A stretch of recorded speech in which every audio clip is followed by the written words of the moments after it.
ಭಟ್ಕಳ ತಾಲೂಕಿನ ಮೂರಿನಕಟ್ಟೆಯ ಪುನರ್ ನಿರ್ಮಾಣ ಶತಸಿದ್ಧ. ಈ ಬಗ್ಗೆ ರಾಜ್ಯ ಬಿಜೆಪಿ ನಾಯಕರೊಂದಿಗೆ ಚರ್ಚೆ ನಡೆಸಿ ಮುಂದಿನ ಹೋರಾಟ ನಡೆಸುವುದಾಗಿ ಶಾಸಕ ದಿನಕರ್ ಶೆಟ್ಟಿ ಅವರು ಎಚ್ಚರಿಸಿದ್ದಾರೆ. ಹೊನ್ನಾವರ ತಾಲೂಕಿನ ಪ್ರವಾಸಿ ಮಂದಿರದಲ್ಲಿ ಸಾರ್ವಜನಿಕರು ಹಾಗೂ ಕಾರ್ಯಕರ್ತರ ಸಮಸ್ಯೆ ಆಲಿಸಿದ ಬಳಿಕ ಮಾಧ್ಯಮದವರೊಂದಿಗೆ ಮಾತನಾಡಿದ ಶಾಸಕ ದಿನಕರ್ ಶೆಟ್ಟಿಯವರು, ರಾಜ್ಯದಲ್ಲಿ ಕಾನೂನು ಸುವ್ಯವಸ್ಥೆ ಸಂಪೂರ್ಣ ಕುಸಿದಿದ್ದು ತಮ್ಮನ್ನು ಯಾರೂ ಏನು ಮಾಡಲು ಸಾಧ್ಯವಿಲ್ಲ ಎನ್ನುವಂತೆ ಅನ್ಯ ಕೋಮಿನ ದುಷ್ಕರ್ಮಿಗಳ ಅಟ್ಟಹಾಸ ನಡೆಸುತ್ತಿದ್ದಾರೆ. ವೆಂಕಟಾಪುರ ನದಿಯಲ್ಲಿ 11 ಜನರ ಮೃತಪಟ್ಟಿರುವ ಶೋಕಾಚರಣೆಯಲ್ಲಿರುವಾಗ ಭಟ್ಕಳದಲ್ಲಿ ಮರಿನಕಟ್ಟೆಯನ್ನು ಧ್ವಂಸಗೊಳಿಸಿದ ಪ್ರಕರಣ ಹಿಂದೂ ಸಮಾಜದವರಿಗೆ ಬಹಳ ನೋವಾಗಿದೆ. ಈ ಹಿಂದೆ IRB ರಸ್ತೆ ಅಗಲೀಕರಣ ಸಮಯದಲ್ಲಿ ತೆರವಾಗಿ ಅಲ್ಲೇ ಸನಿಹದಲ್ಲಿ ಪುನಃ ನಿರ್ಮಾಣ ಮಾಡಿದಾಗ ಹಾನಿ ಮಾಡಿದ್ದಾರೆ. ಅದನ್ನು ತಡೆಯಲು ಯತ್ನಿಸಿದ ಪೊಲೀಸ್ ಸಿಬ್ಬಂದಿಯ ಮೇಲೆಯೇ ಉದ್ರಿಕ್ತ ಗುಂಪು ಹಲ್ಲೆ ನಡೆಸಿದ್ದಾರೆ. ಹಿಂದೂಗಳು ಮುಸ್ಲಿಂ ಧರ್ಮದವರ ಆಚರಣೆಗೆ ತೊಂದರೆ ಕೊಟ್ಟಿಲ್ಲ, ಆದರೆ ಸದಾ ಕಾಲ ನಮ್ಮ ಧರ್ಮದ ಆಚರಣೆಗೆ ಅನ್ಯ ಕೋಮಿನವರು ಅಡ್ಡಿಪಡಿಸುವ ಮೂಲಕ ತೊಂದರೆ ನೀಡುತ್ತಿದ್ದಾರೆ. ಸರ್ಕಾರದ ನಿರಂತರ ತುಷ್ಟೀಕರಣ ಮತ್ತು ಓಲೈಕೆ ರಾಜಕೀಯ ಸಮಾಜ ವಿರೋಧಿ ಶಕ್ತಿಗಳಿಗೆ ಎಗ್ಗಿಲ್ಲದ ಧೈರ್ಯ ನೀಡಿರುವುದು ರಾಜ್ಯದಲ್ಲಿ ಇಂತಹ ಘಟನೆ ಮರುಕಳಿಸುತ್ತಿದೆ ಎಂದು ಆಕ್ರೋಶ ವ್ಯಕ್ತಪಡಿಸಿದರು.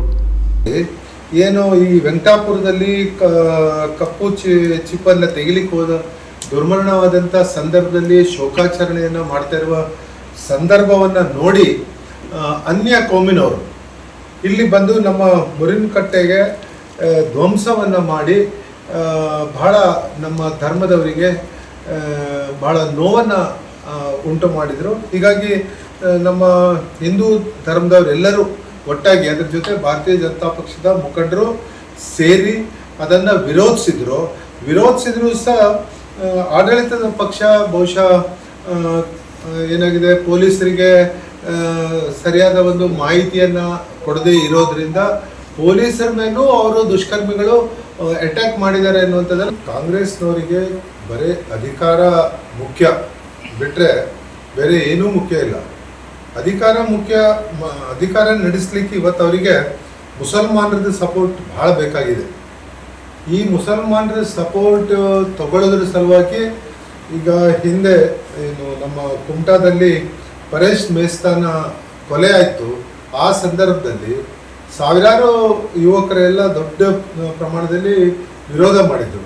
ಆ ಸಂದರ್ಭದಲ್ಲಿ ನಡೆದಂಥ ದುರ್ಘಟನೆಯಲ್ಲಿ ನಮ್ಮ ಅನೇಕ ಹಿಂದೂ ಯುವಕರ ಮೇಲೆ ಮುಸಲ್ಮಾನರು ಏನು ಮಾಡಿದ್ರು ಅದಕ್ಕೆ ಬಾರಾಕೂನ್ ಮಾತಾಡ್ತೇವಲ್ಲ, ಹಂಗೆ ನಾವು ಹಿಂದೂಗಳು ಏನೂ ತಪ್ಪು ಮಾಡದೇ ಇದ್ರು ಸಹ ರೌಡಿ ಶೀಟ್ನಲ್ಲಿ ಇಟ್ಟು ನಮ್ಮ ಕಾರ್ಯಕರ್ತರನ್ನ ಬಹಳ ತೊಂದರೆ ಕೊಡುವಂಥದ್ದು ಇವತ್ತು ಮಾಡ್ತಾ ಇದ್ದಿದ್ದು ಆಡಳಿತ ಪಕ್ಷದವರು ಮತ್ತು ಅಧಿಕಾರಿಗಳು ಅವರು ಪರವಾಗಿ ನಿಂತು ಕೆಲಸವನ್ನ ಮಾಡ್ತಾ ಇರುವಂಥದ್ದನ್ನು ನಾನು ಗಮನಿಸಿದ್ದೇನೆ.